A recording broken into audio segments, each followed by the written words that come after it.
السلام عليكم ورحمة الله وبركاته. الحمد لله نحمده ونستعينه ونستغفره ونعوذ بالله من شرور أنفسنا ومن سيئات أعمالنا. من يهده الله فلا مضل له ومن يضلل فلا هادي له. ونشهد أن لا إله إلا الله وحده لا شريك له ونشهد أن سيدنا ومولانا محمدا عبده ورسوله. اللهم صل على سيدنا مولانا محمد طب القلوب ودوائها وعافية الأبدان وشفائها ونور الأبصار وضيائها وعلى آله وصحبه وسلم.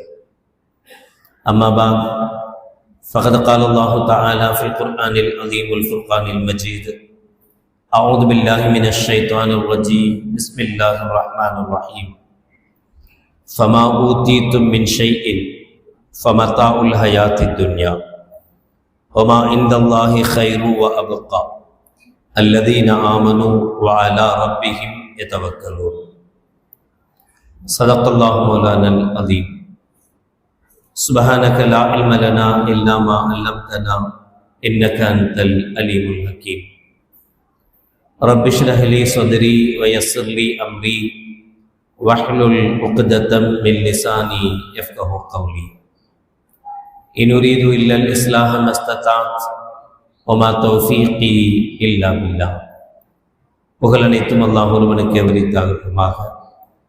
ஸலாத் என்னும் கருணையும் சலாம் என்னும் இதேற்றமும் ஈருலக சர்தார் எம்பெருமானார் ரசூலே கரீம் ஸல்லல்லாஹு அலைஹி வஸல்லம் அவர்கள் மீதும் அவர்களுடைய அடிச்சுவடுகளை கடுகளவும் பிசகாது வாழ்ந்து வந்த உத்தம சத்திய சஹாபாக்கள், தாபிஈன்கள், தபா தாபிஈன்கள், நபிமார்கள், வலிமார்கள், ஷஹீதுகள் மற்றும் நம் அனைவர்கள் மீதும் ஏனைய இஸ்லாமியர்கள் மீதும் என்றென்றும் நிலவட்டுமாக. ஆமீன். பேரன்பிற்கும் பெருமதிப்பிற்கும் உரிய பெரியோர்களே, அல்லாஹ்வின் நேரடியார்களே, அல்லாஹ் ஜல்ல ஷானஹு வ தஆலாவின் பெரும் கிருபையினால் புனித ரமலான் மாதத்தை அடைந்து 20ஆம் நாள் தராவீகை நிறைவு செய்து அமர்ந்திருக்கிறோம். ரமலானில் 2 பகுதியை நிறைவு செய்திருக்கிறோம். இறையருளால் திருக்குர்ஆனின் 25 ஜுசுக்களை தொழுகையில் ஓதி கேட்டு முடித்திருக்கிறோம். அல்ஹம்துலில்லாஹ். மீதமுண்டான நாட்களிலும் அல்லாஹ் உடல் ஆரோக்கியத்தை தந்து முழுமையாக குர்ஆனை தொழுகையில் கேட்கும் பாக்கியத்தையும் நல்லமல்கள் செய்யும் பாக்கியத்தையும் அல்லாஹ் நம் அனைவர்களுக்கும் நசீபாக்கி தருவானாக. ஆமீன். இன்றைய தராவீகில் 10வது ரக்காஅத்தில் ஹாஃபிஸ் அவர்கள் ஓதியது ஃபமா ஊதீதும் மின் ஷைஇன் ஃபமதாஉல் ஹயாத்தி துன்யா. உங்களுக்கு இறைவனிடமிருந்து எவைகளெல்லாம் அருளாக அளிக்கப்பட்டிருக்கிறதோ அவை அனைத்தும் ஃபமதாஉல் ஹயாத்தி துன்யா, அது உலகத்தினுடைய அற்ப பொருட்கள் தான். எத்துணை கோடிகள் உங்களுக்கு கொடுக்கப்பட்டிருந்தாலும் அது உலகத்தினுடைய அற்ப பொருள் தான். ஒமா இந்தல்லாஹி கைருன் வ அபகா.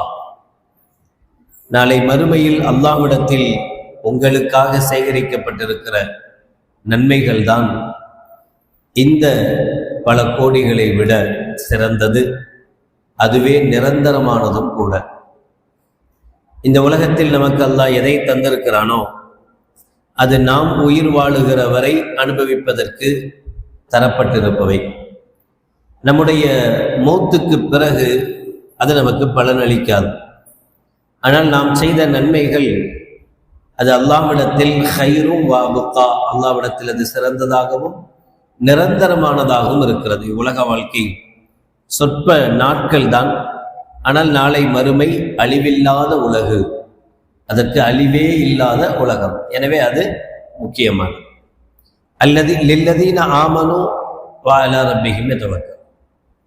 அந்த மறுமை வாழ்வு, அந்த சிறப்பான தருணம் யாருக்கு கிடைக்கும் அப்படின்னா, யார் ஈமான் கொண்டு அவர்களுடைய ரப்பின் மீது தவக்குல் வைத்தார்களோ அவர்களுக்கு கிடைக்கும் என்று அல்லாஹ் ஜல்ல ஷானஹு வ தஆலா சொல்கிறார்.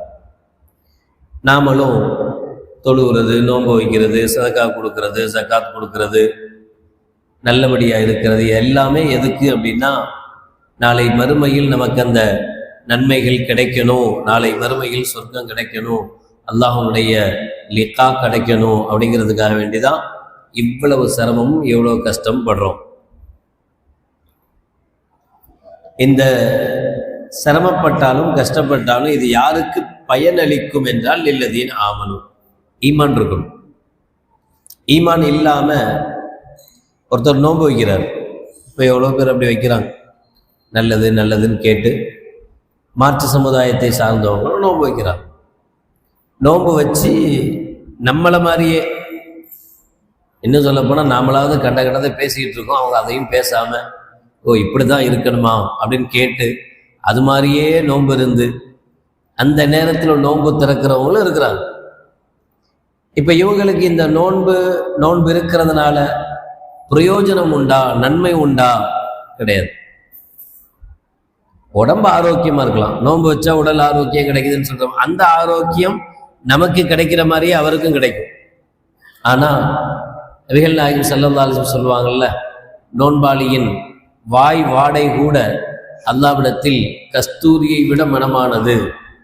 இந்த தன்மை அவருக்கு இருக்குமா? ஈமான் இல்லாத அவருக்கு உண்டா? கிடையாது. ரையான் என்கிற சொர்க்கம் நோன்பாளிக்கு சொந்தமானது என்று ஸல்லல்லாஹு அலைஹி வஸல்லம் சொன்னாங்கல்ல, அந்த ரையான் என்கிற சொர்க்கம் அந்த ஈமான் இல்லாத நோன்பு வச்சவருக்கு கிடைக்குமா? கிடைக்காது. ஒமா இந்தல்லாஹி கைருன், அல்லாஹ்விடத்தில் இருக்கக்கூடிய அந்த நன்மைகள் இருக்கிறதே அது எல்லாருக்கும் கிடைக்காது. லில்லதீன ஆமனு, அதற்குண்டான முதல் நிபந்தனை ஈமான் இருக்கணும். ஈமான் உள்ளவர்களுக்கு மட்டுமே மறுமை பயனளிக்கும், மறுமையில் அதற்குண்டான நன்மைகள் அனைத்தும் கிடைக்கும். நான் அடிக்கடி சொல்லியிருக்கேன், எவ்வளோ நல்லவங்க இருக்கிறாங்க, மாற்று சமுதாயத்தை சார்ந்தவங்க, எவ்வளோ தான தர்மங்கள் செய்யக்கூடியவங்க இருக்கிறாங்க. அவங்களுடைய தர்மங்கள் எல்லாம் அவளுக்கு பலன் அளிக்குமான்னா அளிக்கும். இந்த உலகத்துல அவங்கள நம்ம நல்லவங்கன்னு சொல்லுவோம், நல்ல விஷயம் கிடைக்கும், 4 பேர் அவங்கள பாராட்டுவாங்க, அவங்களுக்கு அவார்டு கொடுப்பாங்க, எல்லாம் நடக்கும். இதெல்லாம் அவங்களுக்கு கிடைக்குமே தவிர நாளை மறுமையில அவங்களுக்கு ஒன்றும் கிடைக்காது. ரப்பனா ஆத்தனா ஃபித் துன்யா ஹசனான்னு கேட்குறவங்களுக்கு, வெறும் உலகத்துல நல்லதை கூடன்னு கேட்குறவங்களுக்கு ஒமா ஃபில் ஆஹிரத்தி மின் ஹலாக், மறுமையில் அவர்களுக்கு ஒன்றுமில்லை என்று அல்லாஹ் ஜல்ல ஷானஹு வ தஆலா திருமறையில் சொல்வான். அப்ப இந்த உலகத்தை சார்ந்தவர்கள் அவர்களை பொறுத்தவரை மறுமை என்பது ஒண்ணு கிடையாது, அவங்களுக்கு நல்லதல்ல அவங்களுக்கு. அப்போ முதல் நிபந்தனை லில்லதீன ஆமனு, ஈமான் கொண்டிருக்கும். இரண்டாவது நிபந்தனையை அல்லாஹ் சொல்கிறான், வ அலா ரப்பிஹிம் யதவக்கலூன், அவர்கள் அவர்களுடைய ரப்பின் மீதே தவக்குல் வைப்பார்கள். தவக்குல் அப்படின்னா பொறுப்பை ஒப்படைத்தல் சொல்றோம். உதாரணத்துக்கு நம்ம பிள்ளைங்க இருக்காங்க, அல்லது நாம சின்ன பிள்ளையா இருக்கும்போது நம்ம அத்தா அம்மாவுக்கு எப்படி இருந்தோம், காய்கறி விலை கூடுது, கேஸு கூடிடுச்சு, பெட்ரோல் கூட போகுது, இதனால நம்ம பிள்ளைங்களுக்கு 5ஆம் கிளாஸ் படிக்கிறான் பையன், 7ஆம் கிளாஸ் படிக்கிறான், 10ஆம் கிளாஸ் படிக்கிறான், இவனுக்கு ஏதாவது பிரச்சனையா? கேஸ் சிலிண்டர் கூடினதுக்கும் இவனுக்கு ஏதாவது சம்மந்தம் இருக்கா? கேஸ் சிலிண்டர் கூடிடுச்சு, நம்ம 3 வேளை சாப்பிட்றோம், இனி 2 வேளை தான் அப்படின்னு எந்த அத்தா அம்மாவாவது சொல்லி பிள்ளைக்கு 2 வேளை சோறு தான் போட போகிறோமா? இல்லை. என்ன கஷ்டப்பட்டாவது என்ன சிரமப்பட்டாவது அவனுக்கு கிடைக்கிறது கிடைச்சிடும். ஈரானுக்கும் அதுவுக்கும் போர் நடக்குது, இவனுக்கு ஏதாவது சிரமமா கஷ்டமா? ஒன்றும் கிடையாது. ஏன் இவனுக்கு சிரமம் இல்லை? துபாயில் இருக்கிறவங்க அழுகுறாங்க, வீடியோ போடுறாங்க, காப்பாற்றணும் அல்லாட்ட கையேந்துங்கன்னு கேட்குறாங்க. இவனுக்கு ஏன் சிரமம் இல்லை? இந்த பிள்ளைக்கு ஏன் அதை கண்டுக்காமல் இருக்கிறான்? விலைவாசி ஏறுறதை பற்றி இவனுக்கு ஏன் பிரச்சனை இல்லை? நாட்டில் ஆட்சி மாறுவதை பற்றி இவனுக்கு ஏன் பிரச்சனை இல்லை? அப்படின்னா இவன் தன்னுடைய ஒட்டுமொத்த பொறுப்பையும் அத்தா அம்மாட்ட ஒப்படைச்சிட்டு உள்ள நிம்மதியாக இருக்கான். அவனுக்கு நாளை காலையில் சகருக்கு என்ன செய்யணுன்ற யோசனை இருக்கா? இருக்காது. ஏன்? அதை அம்மா பார்த்துக்குவாங்க.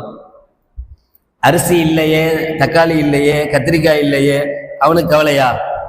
அம்மா அத்தாட்ட கேட்பாங்க, அத்தா வாங்கி கொடுப்பாரு, அதை அவங்க பார்த்துக்குவாங்க. நமக்கு என்ன, நம்ம காலையில முழிச்சு சகர் செய்யணும், அவ்வளவுதான்.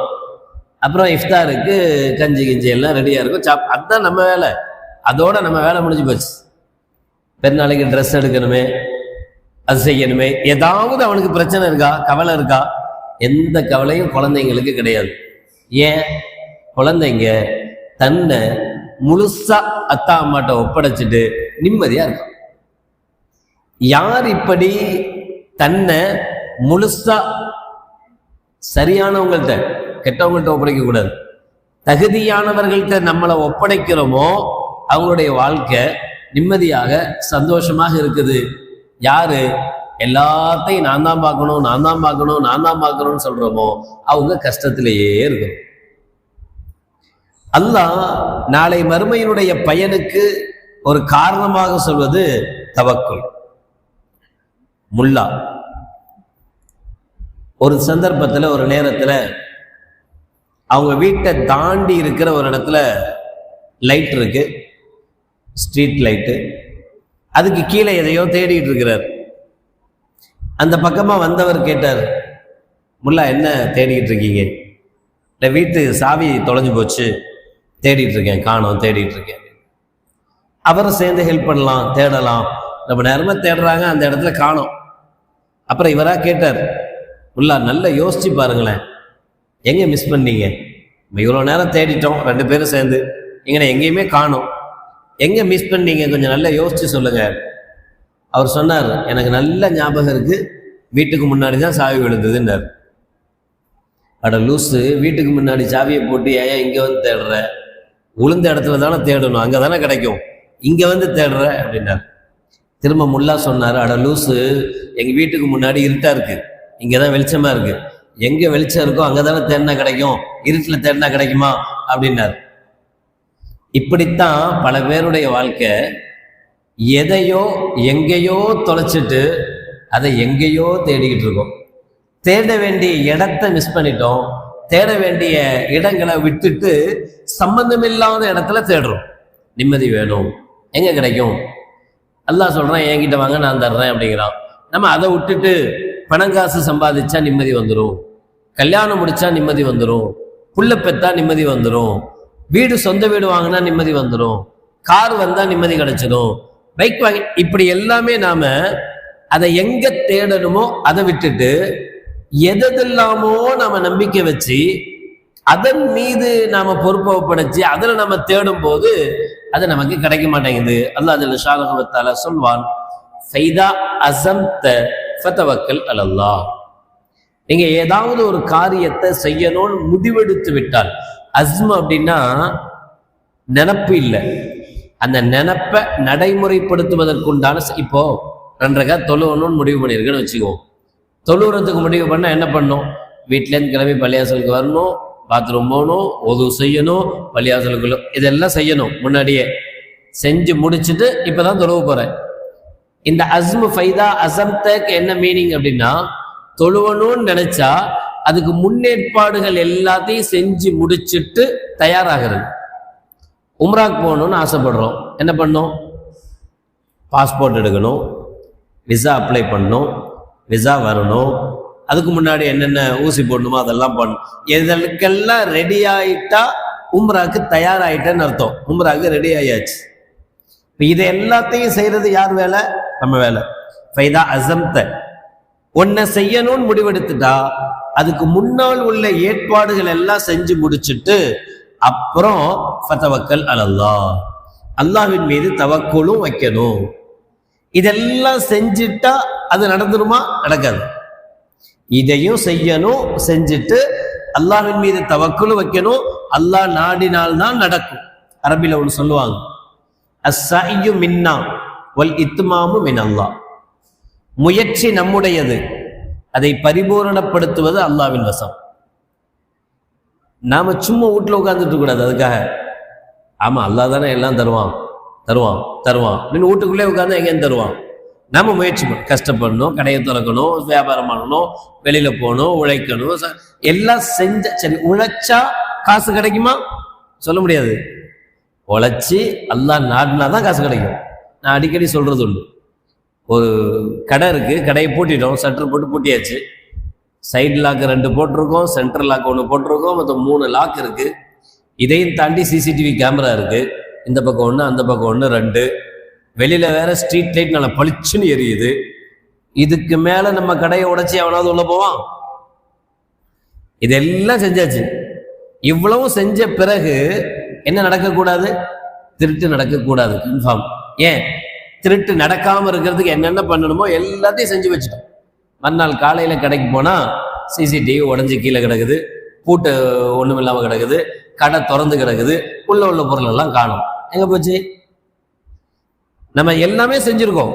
சற்று போட்டாச்சு, 1க்கு 4 லாக் போட்டாச்சு, சிசிடிவி வச்சாச்சு, லைட் போட்டாச்சு. இவ்வளவும் செஞ்சு கடைசியில பாதுகாக்கப்பட்டுச்சா? இல்ல. ஏன் பாதுகாக்கப்படல? தவக்குல் இல்லை. எல்லாம் இருந்துச்சு. ஆனா நான் இவ்வளவு செஞ்சாலும் இதை பாதுகாக்கிறவன் எவன் தான்? அல்லாஹ் தான் பாதுகாக்கணும். இது என்னுடைய வேலை. நான் என்னென்ன செய்யணுமோ அதெல்லாம் செஞ்சு முடிச்சுட்டேன். இனி இதை அல்லாஹ் பாதுகாத்தாதான் எனக்கு கடையில் உள்ள பொருளா நாளைக்கு கிடைக்கும்.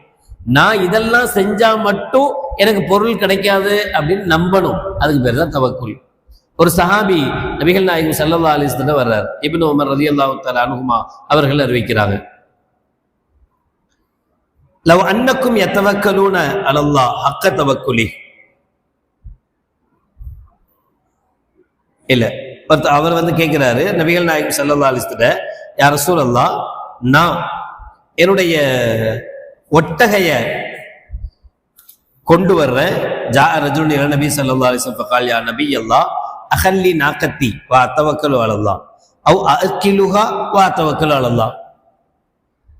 யாரும் சொல்ல, தவக்குள்ங்கிறீங்களே, அல்லாட்ட பொறுப்பு படிக்கணும்ங்கிறீங்களே. சரி, நான் என் ஒட்டகத்தை கொண்டு வந்து அப்படியே அவுத்து விட்டுட்டு அல்லாஹ் மேல அல்லாஹ் பாதுகாப்பான்னு சொல்லவா, அல்லது அதை கட்டி போட்டுட்டு அல்லாஹ் பாதுகாப்பான்னு சொல்லணுமா? அவர் கேட்கிறார், தெளிவா கேட்கிறார். அஹில்லி நாக்கத்தி வா தவக்கலு அலல்லாஹ் அவ் அஅக்கிலுஹா வா தவக்கலு அலல்லாஹ். இதுல தவக்குல் எதுக்கு பேர் தவக்குல்? ஏன்னா கட்டி போட்டா எந்த அல்லாஹ் பாதுகாப்பானோ அதே அல்லாஹ் தான் அவுத்து வச்சாலும் பாதுகாப்பான். அப்ப ஏன் கட்டி போடணும்னு சொல்றீங்க? அவுத்து விட்டு என் பாட்டில் போறேன், அல்லாஹ் பாதுகாக்க வேண்டியதானே. நாம என்ன செய்யணுமோ அதை செய்யணும், செஞ்சுட்டு தவக்குல் வைக்கணும். இப்படி யோசிக்கணும். கட்டி போட்ட ஒட்டகம் பாதுகாப்பாத்தான் இருக்கும் அப்படின்னு சொல்ல முடியுமா? முடியாது. எவனாவது வந்து அவுத்துட்டு போயிடலாம், அல்லது கை ரத்த தனியா ஓடிடலாம். அப்ப அதுக்கு பிறகு என்ன செய்யணும்? அல்லாஹ் அதை அப்ப ஸல்லல்லாஹு அலைஹி வஸல்லம் சொன்னாங்க, பல் இக்ல்ஹா வ தவக்கல் அலல்லாஹ். அதை நீ கட்டி போட்டுட்டு என்ன செய்? அல்லாஹ் மேல தவக்குல் வை. அதான் நீ செய்ய வேண்டியது என்று நபிகள் பெருமானார் ஸல்லல்லாஹு அலைஹி வஸல்லம் அவர்கள் சொல்வாங்க. இப்னு அப்பாஸ் ரலியல்லாஹு தஆலா அன்ஹுமா சொல்றாங்க, நீண்ட ஹதீஸ், பெரிய ஹதீஸ், அதை ஃபுல்லா வாசிச்சா டைம் ஆயிடும். அதுல ஸல்லல்லாஹு அலைஹி வஸல்லம் சொல்றாங்க, நாளை மறுமையில ஸல்லல்லாஹு அலைஹி வஸல்லம் நிற்பாங்க. அப்ப அவங்களுக்கு முன்னாடி வானத்துல ஒரு 3 பேர் 5 பேர் 10 பேர் ஒரு கூட்டம் போகும். அப்புறம் கொஞ்ச நேரத்துல ஒரு 20 பேர் கொண்ட ஒரு பெரும் கூட்டம் போகும். அப்புறம் திடீர்னு பார்த்தா வானம் முழுக்க அப்படியே ஆள்களா நிறைஞ்சிருப்பாங்க. ஒரு பெரிய கூட்டம் ஒன்று போகும். நான் நினைச்சுக்குவேன், இதுதான் நம்முடைய உம்மத்து. இந்த ஸல்லல்லாஹு அலைஹி வஸல்லம் உன்னது இது வரைக்கும் 1500 வருஷம் ஆச்சு, இன்னும் கியாமத்து வரைக்கும் இருக்கு. அப்ப ரசூலுல்லாஹ்வுடைய உம்மத்தால அதிகமா இருக்கும். எல்லா நபிமார்களுடைய உம்மத்தை விட அதிகமா ரசூலுல்லாஹ்வுடைய உம்மத்து இருக்கும். அப்ப நம்முடைய உம்மத்து தான் இது ஃபுல்லா நிறைஞ்சிருக்கு அப்படின்னு நான் நினைப்பேன். அப்ப ஜிப்ரீல் அலைஹிஸ்ஸலாம் சொல்லுவாரு, இது இல்ல, இது மூசா அலைஹிஸ்ஸலாமுடைய உம்மத்து அப்படின்னு சொல்லிட்டு, அப்புறம் கொஞ்ச நேரத்துக்கு அப்புறம் இப்ப மேல பாருங்க பாரு, நான் பார்ப்பேன், ஃபுல்லா நிறைஞ்சிருக்கும். வலது பக்கம் பார்க்க அங்கேயும் நிறைஞ்சிருக்கும், இடது பக்கம் பாருங்க அங்கேயும் நிறைஞ்சிருக்கும், இப்படி முழுக்க நிறைஞ்சிருக்கும்.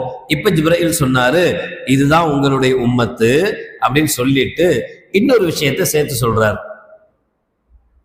ஹாதிஹி உம்மத்துக்க வ மஅஹும் 70 அல்ஃபன் யதுகுலூனல் ஜன்னா பிகைரி ஹிசாபின் வலா அதாபின். இந்த பெரும் கூட்டத்துல 70,000 பேர். இந்த பொதுவா ஹதீஸ்ல 7, 70, 700, 7000, 70,000 இப்படிலாம் வார்த்தைகள் வருது. இது எல்லாத்துக்குமே சேர்த்து முஹத்திஸீன்கள் என்ன விளக்கம் சொல்லுவாங்கன்னா, அதிகமானோர் அப்படின்னு அர்த்தம். கரெக்டா 70,000 பேருன்னு அர்த்தம் கிடையாது. 70,000 பேர்னா அதிகமான பேர், அதிகமானோர். எதுகுலூனல் ஜன்னா, சொர்க்கத்துக்கு போவாங்க. பிகைரி ஹிசாபின் வலா அதாபின், அவங்களுக்கு எந்த கேள்வி கணக்கும் கிடையாது, அவங்களுக்கு எந்த அதாபும் கிடையாது. கேள்வி கணக்கே இல்லாம இந்த பெருங்கூட்டத்திலிருந்து 70,000 பேர் சொர்க்கத்துக்குள்ள போவாங்க அப்படின்னு ஜிப்ரீல் அலைஹிஸ்ஸலாத்து வஸ்ஸலாம் அவர்கள் நபிகள் நாயகம் ஸல்லல்லாஹு அலைஹி வஸல்லம் சொன்னாங்க. இப்ப நபிகள் நாயகம் ரசூலுல்லாஹி ஸல்லல்லாஹு அலைஹி வஸல்லம் இதை கேட்டாங்க. கேட்டுட்டு ரசூலுல்லாஹ் அவர்கிட்ட அதுக்கு உண்டான பதிலையே வாங்கிட்டாங்க. அது யாருன்னு ஸல்லல்லாஹு அலைஹி வஸல்லம் சஹாபாக்கள்கிட்ட சொன்னாங்க, இப்படி ஒரு பெரும் கூட்டம் போகும், அதுல 70,000 பேர் எந்த விதமான கணக்கு வழக்கம் இல்லாம, எந்த விதமான வேதனையும் இல்லாம அவங்க சொர்க்கத்துக்குள்ள போயிடுவாங்க அப்படின்னு ரசூலுல்லாஹ் சொன்ன உடனே இவங்க சஹாபாக்கள் எல்லாம் டிஸ்கஸ் பண்ண ஆரம்பிச்சாங்க. அது யாரா இருக்கும் அந்த 70,000 பேர்? யார் அது உள்ள போனது? யார் எப்படிப்பட்டவங்க அப்படின்னு. அப்ப அதுல சிலர் சொன்னாங்க, ஃபல அல்லஹும் அல்லதீன சஹிபு ரசூலுல்லாஹி ஸல்லல்லாஹு அலைஹி வஸல்லம், யார் ரசூலுல்லாஹி ஸல்லல்லாஹு அலைஹி வஸல்லத்தை நேர்ல கண்டு ஈமான் கொண்டு மரணித்த சஹாபாக்கள் இருக்கோம்ல, நம்ம தான், வேற யாரு? நாம தான் பெரும் பாக்கியம் உள்ளவங்க. ரசூலுல்லாஹ் காலத்துல வாழ்ந்திருக்கோம், ரசூலுல்லாஹ்வுக்கு உண்டான உதவிகள்லாம் செய்யறோம். நேர குர்ஆன் இறங்கி நமக்கு தான் முதல்ல வருது, சுட சுட குர்ஆன் நம்ம கையில தான் கிடைக்குது. இப்படிலாம் இவ்வளோ விஷயங்கள் இருக்கும்போது நாம தான், அது நம்மள தான் அந்த 70,000 பேர் இருப்போம் அப்படின்னு சில பேர் சொன்னாங்க. வகால பாதுகும், சிலர் சொன்னாங்க, ஃபல அல்லஹும் அல்லதீன உலித ஃபில் இஸ்லாம் ஃபலம் யுஷ்ரிகு பில்லாஹி ஷைஆ. சிலர் சொன்னாங்க, இல்ல இஸ்லாத்துல பிறந்து கடைசி வரைக்கும் மௌத்து வரைக்கும் ஷிர்கே வைக்காம, அல்லாஹ்வுக்கு இணை வைக்காம இருக்கிற நல்லடியார்கள் போவாங்க. வதகரு அஷ்யா, இப்படியே ஆளாளுக்கு ஒவ்வொன்று சொன்னாங்க. ஆளாளுக்கு ஒவ்வொன்று சொன்னாங்க. ஸல்லல்லாஹு அலைஹி வஸல்லம் வெளியில வந்தாங்க, வீட்டிலேருந்து வெளியில வந்தாங்க. மல்லதீன தஹூதுன ஃபீ, என்ன விஷயமா பேசிட்டு இருக்கீங்க அப்படின்னு கேட்டாங்க. ஃபஅக்பருஹு, அப்ப நாங்க விஷயத்தை சொன்னோம். யா ரசூலல்லாஹ், நீங்க சொன்னீங்களே அந்த 70,000 பேர் கேள்வி கணக்கு இல்லாம எந்த அதாபும் இல்லாம சொர்க்கத்துக்குள்ள போவாங்க அப்படின்னு சொன்னீங்களே, அது யாரா இருக்கும் அப்படின்னு நாங்க டிஸ்கஸ் பண்ணிட்டு இருக்கோம் அப்படின்னு சொன்னாங்க. அப்ப நபிகள் நாயகம் ஸல்லல்லாஹு அலைஹி வஸல்லம் அவர்கள் பதில் சொல்ல வர்றாங்க. ரசூலுல்லாஹ்வுடைய பழக்கம் இப்படி சிலது என்னன்னா, சில விஷயத்த மனசுல நிறுத்த வைக்கணும் அப்படின்னா அதை கொஞ்சம் டைம் விடணும், அல்லது கேள்வி கேட்டு பதில் சொல்லணும். இப்படி ஏதாவது ஒன்று சொல்லும் போதுதான் கேட்ட விஷயம் ரொம்ப ஸ்ட்ராங்கா மனசுல நிற்கும். இல்ல சும்மா பயான் மாதிரி பேசிக்கிட்டே போனா நம்ம பேசிக்கிட்டே இருக்க வேண்டியதான், தூங்கிக்கிட்டே இருப்பாங்க. அது அவ்வளவு சீக்கிரம் என்ன செய்யாது. இந்த பட்டிமன்றம் அப்படிலாம் வைக்கிறோம்ல, அதுக்கெல்லாம் என்ன ரீசன் அப்படின்னா, நம்ம என்ன சொல்ல விரும்புகிறோமோ அது போய் சேரணும். பயானுக்குன்னா ஒரு கூட்டம் இருக்கும், இதே பட்டிமன்றம்னா பொதுவாக நமக்கு ஒரு பழக்கம், 2 பேர் சண்டை போட்டால் வேடிக்கை பார்ப்போம். பட்டிமன்றம்னாலே இவன் அவனை திட்ட போகிறான், அவன் இவனை திட்ட போகிறான்னாலே கூட்டம் சும்மா களைகட்டும், ஜாஸ்தியாக வந்து உட்காந்துரும். ஏன் 2 பேர் திட்ட போகிறாங்க அப்படிங்கிறதுக்காக. சரி, அந்த பட்டிமன்றத்தின் மூலமா என்ன செய்வாங்க, ஒரு கருத்தை பதிய வைக்கிறதுக்கு 60 மெத்தடு. அது மாதிரி நபிகள் நாயகம் ஸல்லல்லாஹு அலைஹி வஸல்லம் சில சமயம் எப்படி செய்வாங்க, ஏதாவது ஒரு சஹாபி தன்னுடைய குதிரைக்கு பின்னாடி வச்சு கூட்டு போய்கிட்டு இருப்பாங்க. கூட்டு போய்கிட்டு இருக்கும்போதே ஸல்லல்லாஹு அலைஹி வஸல்லம் அவரை கூப்பிடுவாங்க. யா அபூ ஹுரைரானோ யா அபாதர்னோ கூப்பிடுவாங்க. அவர் யா ரசூலல்லாஹ் சொல்லுங்கம்பாரு, ஒன்றுமே சொல்ல மாட்டாங்க. அப்புறம் கொஞ்சம் தூரம் போனோடனே திரும்ப பேரை சொல்லி கூப்பிடுவாங்க, யா ரசூலல்லாஹ் சொல்லுங்கம்பாரு, ஒன்றும் சொல்ல மாட்டாங்க. இப்படியே 3 தடவை அவரை கூப்பிட்டுட்டு 4வது தடவை கூப்பிட்டு சொல்லுங்க யா ரசூலல்லாஹ், சொல்லுங்க என்னன்னா அப்புறம் தான் விஷயத்த சொல்லுவாங்க. ஏன் அப்படின்னா அவருக்கு ஏதோ ஒரு முக்கியமான விஷயம் சொல்ல போறாங்க அப்படின்னு அவர் ரெடி ஆயிடுவார். ரெடி ஆயிட்டு அந்த விஷயத்த சொல்றத கேட்பார். அதே மாதிரிதான் இங்கேயும் ஸல்லல்லாஹு அலைஹி வஸல்லம் அந்த 70,000 பேர் யாருன்னு ரசூலுல்லாஹ்வுக்கு தெரியும், ஜிப்ரீல் சொல்லிட்டாரு. ஆனா ரசூலுல்லாஹ் சஹாபாக்கிட்ட வந்து என்ன செஞ்சாங்கன்னா, அந்த 70,000 பேர் யாருன்னு சொல்லாம 70,000 பேர் போவாங்கன்னு மட்டும் சொல்லிட்டு போயிட்டாங்க. போன உடனே இங்க என்ன ஆகி போச்சு, இது யாரா இருக்கும்னு அந்த தேட்டம் அதிகமாயிடுச்சு, அது தெரிஞ்சுக்கணுன்ற ஆசை அதிகமாயிடுச்சு. அப்புறம் நபிகள் நாயகம் ஸல்லல்லாஹு அலைஹி வஸல்லம் வந்த என்ன விஷயம், இல்ல நாங்க அதான் பேசிட்டு இருக்கோம், அப்படியா அப்படின்னு கேட்டுட்டு ஸல்லல்லாஹு அலைஹி வஸல்லம் சொன்னாங்க, அவர்கள் யார் என்றால், அவர்கள் எந்த விதமான, அதாவது இப்ப நம்ம எத்த தையரும் அப்படின்னா சகுனம் பார்க்கறது. பறவையை வச்சு சகுனம் பார்த்தது அந்த காலத்துல. இப்ப பூனையை வச்சு சகுனம் பார்ப்போம், வெள்ளைச்சாலை உடுத்துட்டு போறவளை வச்சு சகுனம் பார்ப்போம். இப்படிலாம் சகுனம் பார்க்கறோம்ல. இப்படி சகுனம் பார்க்காதவர்கள் அந்த காலத்துல தயிர் அப்படின்னா ஒரு கல் எடுத்து மேல இருக்கிற பறவை மேல அடிப்பாங்க, கூட்டுல இருக்கிற பறவை மேல. அது வலது பக்கமா பறந்து போனா நல்ல காலம், நல்ல நேரம், வெளியே போலான்னு அர்த்தம். அது அடிச்சு அடியில எங்க போறோன்னு அதுக்கே தெரியாது பாவம். அது நல்லா தூங்கிட்டு இருக்கிறது போய் கல் எடுத்து அடிச்சு அது திடீர்னு பயந்து போய் ஓடும். அப்படி பயந்து பறக்கும் போது இவங்களுக்கு என்னன்னா அது வலது பக்கமா பறக்கணும். வலது பக்கமா பறந்தா போன காரியம் சக்சஸ், போற காரியம் சக்சஸ் ஆயிடும்னு சொல்லி தைரியமா வெளியே போவாங்க. அது இடது பக்கமா போயிடுச்சுன்னா ஐயோ வெளில போகக்கூடாது அப்படின்னு திரும்பி போயிடுவாங்க. நம்மளும் சில பழக்கங்கள் வச்சிருக்கோம்ல, பூனை குறுக்க போச்சுன்னா போகக்கூடாது, திரும்ப வீட்டுக்கு வந்து தண்ணி குடிச்சிட்டு தான் வெளியே போகணும். தண்ணி குடிச்ச உடனே அந்த பூனை போனது நிவர்த்தி ஆயிடும் போல தெரியுது. அப்படி ஒரு பழக்கம் வச்சிருக்கோம். அது மாதிரி ஏதாவது நல்ல காரியத்துக்கு வெளியில வருவோம், ஒரு வெள்ளைச்சலை கொடுத்தவங்க வெளியே ஐயோ விதவ போறா, வெள்ளைச்சலை ஊத்த போறா, காரியம் உருப்படாது, உள்ள போயிடு, அச்சுன்னு தும்மிடக்கூடாது, போச்சு தும்மிட்டான், நல்ல காரியம் நடக்க. தும்மல் வந்தா தும்மாம அடக்கியா வைக்க முடியும்? யார் சொன்னாலும் அது கேட்காது, வந்துதான். இப்படி என்ன செய்யறோம்னா நம்ம பூனையை நம்புறோம். பூனையினால இது நடந்துருச்சு, வெள்ளைச்சேலையினால இது நடந்துருச்சு, தும்மல் வந்ததுனால இது நடந்துருச்சு, இப்படி நம்புறோம். எதை நம்புறது இல்லை? எந்த காரியம் இருந்தாலும் அல்லாஹ் நாடுறதுதான் நடக்குதுன்னு நம்புறது இல்லை. இந்த 70,000 பேர் யார் தெரியுமா? இப்படி சகுனம் பார்க்காம வாலா ரப்பிஹிம் யதவக்கலூன், தங்களுடைய ரப்பின் மீதே தவக்குல் வைத்தவர்கள், பொறுப்பை ஒப்படைத்தவர். அது வந்தா என்ன போனா என்ன, அல்லாஹ் போய் கீழே விழணும்னு நாடி இருந்தா பூனை வந்தாலும் கீழே விழுவோம், வராம இருந்தாலும் கீழே விழதான் போறோம். பூனை வந்தாலும் கீழே விழாம தப்பிக்கிற காலங்களும் உண்டு, எந்த பூனையும் வராம கீழே விழுத காலமும் உண்டு. அப்ப இதுக்கும் பூனைக்கும் சம்பந்தம் இல்லை, இதுக்கும் இந்த காரியத்துக்கும் சம்பந்தம் இல்லை. எனக்கு வர்ற கஷ்டமோ எனக்கு வர்ற நன்மையோ அல்லாவின் புறத்திலிருந்து என்று நம்பக்கூடியவர்கள் இருக்காங்களே, அவங்கதான் அந்த 70,000 பேரு. உடனே உக்காஷா ரலியல்லாஹு தஆலா அன்ஹு அவங்க அங்க இருந்தாங்க. உக்காஷா ரலியல்லாஹு உடனே எழுந்து ஸல்லல்லாஹு அலைஹி வஸல்லம் கேட்டாங்களாம், யா ரசூலல்லாஹ் உதுல்லாஹ ஐயஜஅலனி மின்ஹும். இதுதான் வாய்ப்பை பயன்படுத்துறதுங்கிறது. டைமை டக்குன்னு விட்டுறாம இந்த விஷயத்த சொன்ன உடனே அவ்வளோ சஹாபாக்கள் இருந்தாங்க, ஆனா யாருக்கும் அந்த ஐடியா தோணலை. உக்காஷா ரலியல்லாஹு உடனே எந்திரிச்சு ரசூலுல்லாஹ் சொன்னாங்க, யா ரசூலல்லாஹ் அந்த 70,000 பேர்ல நானும் இருக்கணும்னு துஆ செய்யுங்க அப்படின்னு. அந்த 70,000 பேர்ல நானும் இருக்கணும்னு துஆ செய்யுங்க. இப்ப நபிகள் நாயகம் ஸல்லல்லாஹு அலைஹி வஸல்லம் சொன்னாங்க, அன்த மஅஹும், நீ அவங்களோட இருப்ப. உடனே இன்னொருத்தர் பார்த்தாரு, ஐயோ இது நல்ல ஐடியாவா இருக்கு அப்படின்னு. இன்னொருத்தர் டக்குனு உடனே எந்திரிச்சு, யா ரசூலல்லாஹ் நானும் அந்த 70,000 பேர்ல இருக்கணும்னு துஆ செய்யுங்க. அப்ப நபிகள் நாயகம் ஸல்லல்லாஹு அலைஹி வஸல்லம் சொன்னாங்க, சபகக பிஹா உக்காஷா, அது உக்காஷா முந்திக்கிட்டாரு. இப்படி திரும்பி ஒவ்வொருத்தரா இருந்துச்சு நீங்களும் கேட்கக்கூடாது. அவர் என்ன வாய்ப்பை பயன்படுத்தினவர் உக்காஷா, முதல்ல அவர் தான் கேட்டாரு, அதனால அவர் அது கன்ஃபார்ம் ஆச்சு. அப்பனா நீ நல்லது செய்ய நடக்கும் அப்படின்னு விட்டுட்டாங்க, அது சொல்லலை ஸல்லல்லாஹு அலைஹி வஸல்லம். அப்ப அந்த 70,000 பேர் கேள்வி கணக்கு இல்லாம எந்த விதமான அதாபும் நோவினையும் இல்லாம நேரடியா உள்ள போறாங்களே, அவங்க என்ன செய்யறாங்க? அல்லாஹ்வின் மீது தவக்குல் வைக்கிறாங்க. இப்னு உமர் ரலியல்லாஹு தஆலா அன்ஹுமா அவர்கள் சொல்லுவாங்க, சமீஅத்து ரசூலுல்லாஹி ஸல்லல்லாஹு அலைஹி வஸல்லம் யகூல், நபிகளார் சொல்ல நான் கேட்டிருக்கிறேன், லவ் அன்னக்கும் யதவக்கலூன அலல்லாஹி ஹக்க தவக்குலிஹி, பேருக்கு தவக்குல் வைக்க கூடாது. எல்லாம் முடிஞ்சிருச்சு சரி நல்லா இருக்கான் அப்படி சொல்லக்கூடாது. உண்மையிலே தவக்குல் வைக்கணும். உண்மையிலே நம்மளுடைய மனசு நமக்கு வர்ற எல்லாத்துக்கும் அல்லாஹ் தான் காரணம், அல்லாஹ் தான் நடத்துறான்ற அந்த நம்பிக்கை வேணும்.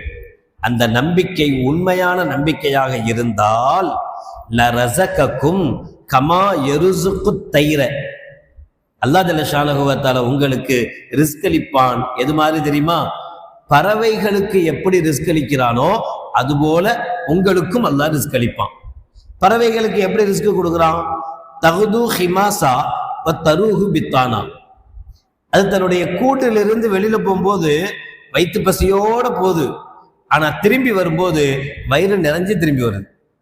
பிளான் போட்டா போச்சு, இன்னைக்கு போவோம் அப்துல்லா பாய் வீட்டில் மேலே வடகம் காய போட்டிருப்பாங்க, போய் கொத்திட்டு வந்துடுவோம் அப்படின்னு முன்னாடியே பிளான் பண்ணி அப்படியே மேலே போய்கிட்டே இருக்கும். கீழே வடகம் தெரிஞ்சுதான் கீழே நேரம் வந்து வடகம் காய போட்டிருக்காங்களா எடுத்து கொத்திட்டு போயிடும், வேலை முடிஞ்சு போச்சு. அதுக்கு பசி அடங்கிடுச்சு.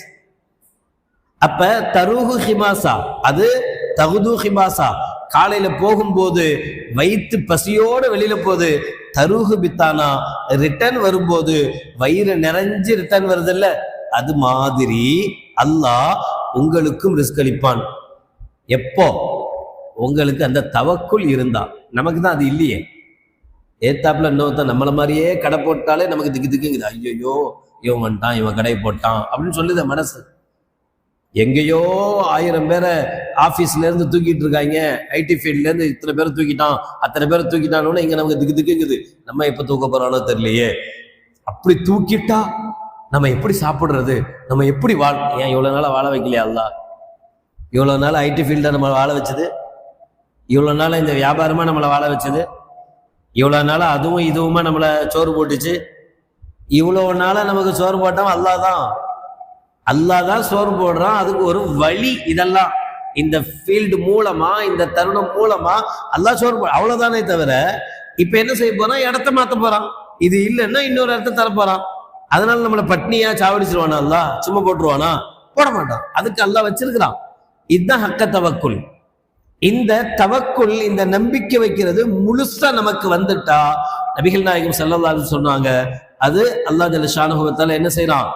ஒரு பறவைக்கு உணவளிப்பதை போல அல்லாஹ் ஜல்ல ஷானஹு வ தஆலா உங்களுக்கும் என்ன செய்வான்? உணவளிப்பான். அதே மாதிரி நம்மளுடைய இந்த ஒப்படைத்தல், டோட்டலி சரண்டர்னு, நம்மளை முழுசா அல்லாஹ்விடத்தில் ஒப்படைக்கணும். அப்படி ஒப்படைச்சா நமக்கு நிம்மதி கிடைக்கும்.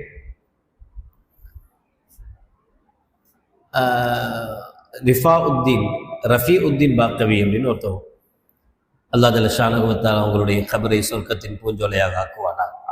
வஃபாத் ஆயிட்டாங்க. சிங்கப்பூர்லலாம் இமாமத்தில் இருந்தவர். அவர் ஒரு புக் எழுதியிருக்கிறார். அந்த புக்கில் இந்த தலைப்புக்கு கீழே ஒரு விஷயத்தை எழுதுறார். உண்மையிலே ஹார்ட் டச், அப்படியே மனசை தொடுது அந்த வார்த்தைகள். நம்ம சலூன் போகிறோம் ஷேவிங் பண்ணுறதுக்காக. சலூனுக்கு போகும்போது ஒருத்தர் போகிறாரு, ஒரு கிராமத்தில் வாழ்கிறாரு. அது குடிசையாக இருக்கும், அங்கே கொசு கடிக்கும், முடி வெட்டிக்கிட்டு இருக்கும்போதே கொசு கடிக்கும், ஃபேன் இருக்காது, அவ்வளோ கஷ்டமாக இருக்கும். ஆனால் வளமையாக அங்கே தான் அவர் முடி வெட்டுவார். போய் உட்கார்ந்தா போதும், அவனுக்கு தெரியும் நமக்கு எப்படி வெட்டணும்னு. கிளீனாக நமக்கு தோதும் என்ன செஞ்சிடுவான்? முடி வெட்டிடுவான், சேவிங் பண்ணிடுவான், என்னென்ன செய்யணுமோ எல்லாம் கரெக்டாக செஞ்சு அனுப்பிடுவான். இப்போ அங்கே போய் உட்கார்ந்த உடனே நமக்கு ஆட்டோமேட்டிக்கா அங்கே ஃபேன் ஓடுதோ இல்லையோ, கொசு கடிக்குதோ இல்லையோ, வேலையை பார்ப்பா அப்படின்னு நிம்மதியாக தூங்கிடுவோம். அவன் எல்லாம் முடிச்ச உடனே பாய் முடிஞ்சிச்சு எந்திரிங்கிறான். அப்புறம் தான் என்ன செய்யுது? முழிப்பே வருது.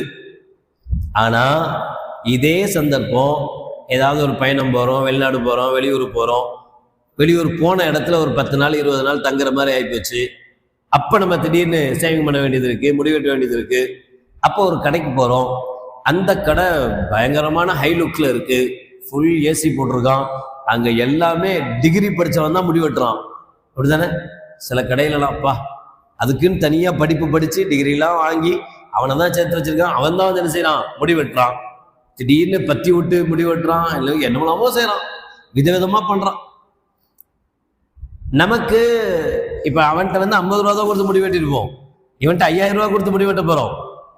பயங்கரமான ஹைலுக்கு, பார்க்கறதுக்கே அவ்வளோ அழகா இருக்கு. உள்ள போய் உட்கார்ந்த உடனே அந்த ஏசிக்கும் அதுக்கும் நமக்கு தூக்கம் வரணும். ஆனால் வரமாட்டேங்குது. உட்காந்துட்டு சார் இந்த பக்கம் இவ்வளோ தான் வெட்டணும், ஜாஸ்தி வெட்டிடுவாங்க. அவன் வெட்டிட்டு சார் பார்த்து இவ்வளோ தான் குறைக்கணும், இதுக்கு மேலே குறைச்சிடாத. அவன் என்ன செய்வானோ ஏது செய்வானோ, அசிங்கமாக்கி வெட்டி விட்டுருவானா, அசிங்கமாக இருந்துட்டா எப்படி போய் நிற்கிறது, அதை பண்ணிவிடுவான். இந்த டென்ஷனில் என்ன ஆகுது அப்படின்னா, ஏசி ரூமில் தான் உட்காந்துருக்கோம், எல்லாமே ஓகே, ஆனால் நமக்கு நிம்மதி மட்டும் இல்லை. ஆனால் அங்கே ஊரில் வெட்டும்போது, நமக்கு பழக்கப்பட்ட இடத்துல வெட்டும்போது அங்கே எந்த ஸ்பெஷாலிட்டியும் இல்லை, ஆனால் நிம்மதி இருந்துச்சு. என்ன காரணம் அப்படின்னா, அங்கே வெட்டும்போது முழுசா நாம அவன்கிட்ட கொடுத்துட்டோம், அவன் சரியாத்தான் வெட்டுவான் அப்படின்னு முழுசா அவனை நம்பணும். நம்பி உட்கார்ந்தப்ப நமக்கு என்ன ஆச்சு அப்படின்னா, முழு பொறுப்பை குழந்தைங்க மாதிரி தான், முழு பொறுப்பையும் அத்தா அம்மாட்டையும் கொடுத்தப்ப அவனுக்கு எந்த டென்ஷனும் இல்லை, எது ஏறினா அவனுக்கு என்ன. அது மாதிரி நம்ம முழுசா ஒப்படைக்கும் போது அவன் வெட்டுறான், அவன் என்ன வெட்டினாலும் சரி, நல்லா ஆயிடுச்சு அப்படின்னு வெளியே வந்துடுறோம். ஆனா இங்க எவ்வளவு சொகுசு வந்திருந்தாலும் சரி நம்மளால அவனை நம்ப முடியல. எப்படி வெட்டுவானோ தெரியல. புது கடை, புது இடத்துக்கு வந்திருக்கோம், மீசை இப்படிதான் வெட்டணும், அவன் பாட்டில் இவ்வளவு வெட்டிட்டானா கஷ்டமா போயிடும். இதே நீங்க டெல்லி அங்க எங்க போறீங்க, உங்கள்கிட்ட கேட்கவே மாட்டான். அவன் பாட்டில் முடிய வெட்டிட்டு மீசைய ஃபுல்லா வலிச்சு விட்டுருவான். ஏன் அப்படின்னா அங்க அவங்கள பொறுத்தவரை மீசையை ஃபுல்லா வலிக்கிறது தான் ஸ்டைலு, அதான் அழகு. நீங்க மீசையை கொஞ்சம் வச்சுட்டு என்ன அசிங்கமா இருக்கு அப்படின்னு கேட்பான். அவன் ஆட்டோமேட்டிக்கா உங்கள்கிட்ட கேட்கவே கேட்காமலேயே என்ன செஞ்சிருவான், வலிச்சு விடும். இப்ப நமக்கு எப்படி இருக்கும், அங்க போய் உட்கார்ந்தா மீசை இல்லாம வெளியே வந்தா மதிப்பாங்களா? நம்ம ஊருக்கு போனா பொட்டை மாதிரி வந்து நிக்கிறியடா அப்படின்னு கேட்க மாட்டானா? என்னென்னலாம் சொல்லும். வலிச்சுட்டா என்ன பண்றது, முடி வளர்ற வரைக்கும் உட்கார்ந்துட்டு இருக்கணுமே, எப்படி பண்றது? இப்ப இவ்வளோ விஷயம் நம்ம மண்டைக்குள்ள ஓடிட்டு இருக்கும் போது நம்மளால என்ன செய்யறது முடியலன்னா நிம்மதியா இருக்க முடியறது இல்லை. தவக்குல் அப்படிங்கிறது நம்மளை என்ன செய்யும் அப்படின்னா நிம்மதியானவனா மாத்தும். சொல்லுவாங்களே எல்லாத்தையும் மேல இருக்கிறவன் பார்த்துக்குவாண்டு, அது வேணும் நமக்கு. எல்லாத்தையும் மேல இருக்கிறவன் பார்த்துக்குவான்ற அந்த டோட்டல் சரண்டர், முழுக்க நம்மளை முழுசா ஒப்படைக்கணும். நான் இப்படி இருந்தாதான் நல்லா இருப்பேன், என்கிட்ட இந்த வியாபாரம் இருந்தாதான் என்னால நல்லா இருக்க முடியும், என்கிட்ட இது இருந்தாதான் அது கிடையவே கிடையாது. சில சமயங்கள்ல நல்ல சம்பாதிக்கும் போது இல்லாத சந்தோஷம் சம்பாத்தியமே இல்லாம இருக்கும் போது கிடைக்கும். கொரோனால கடையை மூடிதான் வச்சிருந்தோம், கடை மூடியாச்சு, ஃபுல்லா பூட்டியாச்சு. ஆனா சில பேருக்கு கொரோனால கிடைச்ச சந்தோஷம் மாதிரி கிடைக்கவே இல்லை. வீட்டுக்காரம்மாலாம் ரொம்ப சந்தோஷம், அப்பா இன்னைக்குதான் இந்த ஆள் 24 மணி நேரம் வீட்லயே இருக்கிறான், எங்கேயும் போகாம அது வாட்டில் புள்ள குட்டிகளோட சந்தோஷமா பேசி சிரிச்சு வாங்கி. இப்ப பாருங்களேன், நம்மளை கேட்டா நம்ம என்ன சொல்லுவோம், வியாபாரமே இல்லை, 10 நாளா கடை திறக்கல, கடையே இல்லாம அந்த வியாபாரம் இல்லை, அவன் சரக்கு வாங்கல, இவ்வளோ டென்ஷன் வந்திருக்கணும். வந்ததா? வரல. நிம்மதி வந்துச்சு, சந்தோஷம் வந்துச்சு. அப்ப அந்த பணம் காசு வரல, வராமலேயே நமக்கு நிம்மதி வரதானே செஞ்சது. பரவாயில்ல, கொரோனால அத்தனை பேர் செத்துக்கிட்டு இருக்கா, நம்ம சாவாம இருக்கோம், அந்த நிம்மதி வந்ததா இல்லையா? அப்ப நமக்கு கடையில வியாபாரம் பண்றதை விட சந்தோஷமா நிம்மதியா உயிரோட வாழ்றது சந்தோஷமா தெரிஞ்சது இல்லை. ஏன்? எதனால? அந்த நம்பிக்கை. அப்ப எதையும் வச்சு நம்முடைய வாழ்க்கை கிடையாது, எதையும் நம்பி நம்முடைய வாழ்க்கை கிடையாது. இப்படித்தான் அப்படி இல்லை. மார்க்கம் எப்படி சொல்லுதோ அப்படி நாம நடந்து அல்லாஹ்விடத்தில் நம்மளை முழுசா ஒப்படைக்கும் போது அல்லாஹ் ஜல்ல ஷானஹு வ தஆலா நம்மளை அவனே பார்த்துக்கிறான். நமக்கு என்னென்ன வேணுமோ அவனே பார்த்துக்கிறான். சொல்லுவோம்ல, பஞ்சு மெத்த வாங்கணும் ஆனா தூக்கத்தை வாங்கலன்னு. காசு இருக்கு, பணம் இருக்கு, வாங்கலாம், பஞ்சு மெத்த வாங்கலாம், புசு புசுன்னு உள்ள படுத்த உடனே அப்படியே உள்ள போற மாதிரி மெத்த வாங்கலாம், எல்லாம் வாங்கலாம். தூக்கத்தை யார் தருவா? அதானே தரணும். நீங்க நல்லா பாருங்க, இந்த வெளியில எல்லாம் படுத்து கிடக்குறாங்களே, நாம நம்ம வீட்டில் கட்டில் போட்டு மெத்த போட்டு மேலே துணி விரிச்சு ஏசியை போட்டு அதில் படுத்துக்கிட்டு உருண்டு உருண்டு படுக்கிறோம், தூக்கம் வர மாட்டேங்குது. வெளியில் படுத்துருக்கிறவன் பஸ்ஸு போகுது, காரு போகுது, பைக்கு போகுது, போகிறவன் வேணுக்குன்னே பக்கத்தில் வந்து ஹார்ன் அடிச்சுட்டு போகிறான், இவ்வளோ கூத்து நடக்குது. ஆனால் அந்த வெளியில் ரோட்டில் மேலே ஒரு துணி கூட, அதாவது போர்வை கூட இல்லாமல் சாதாரணமாக படுத்துட்டு அவ்வளவு கொசுக்கடி, அவ்வளவு கொசுக்கடியும் தாங்கிட்டு நிம்மதியாக தூங்கிட்டு இருக்கு. இந்த தூக்கம் எங்கேருந்து கிடைக்குது அவனுக்கு? யார் கொடுத்த கிஃப்ட் அது? அப்போ மெத்தையிலையோ ஏசிலையோ தூக்கம் இல்லை, தூக்கம் அல்லாட்ட இருக்கு. சில பேர் ஏசிலையும் மெத்தையிலையும் படுத்து கூட வராத தூக்கத்தை அல்லாஹ் ஜல்ல ஷானஹு வ தஆலா சில பேருக்கு கூவத்தினுடைய நாத்தத்தோட கொசுக்கடியோட நிம்மதியான தூக்கத்தை அல்லாஹ் ஜல்ல ஷானஹு வ தஆலா கொடுக்குறான். அதனால தூக்கம் இதை வச்சு வர்றதில்லை, இதுவும் ஒரு காரணமா இருக்கணும், அவ்வளவுதான்.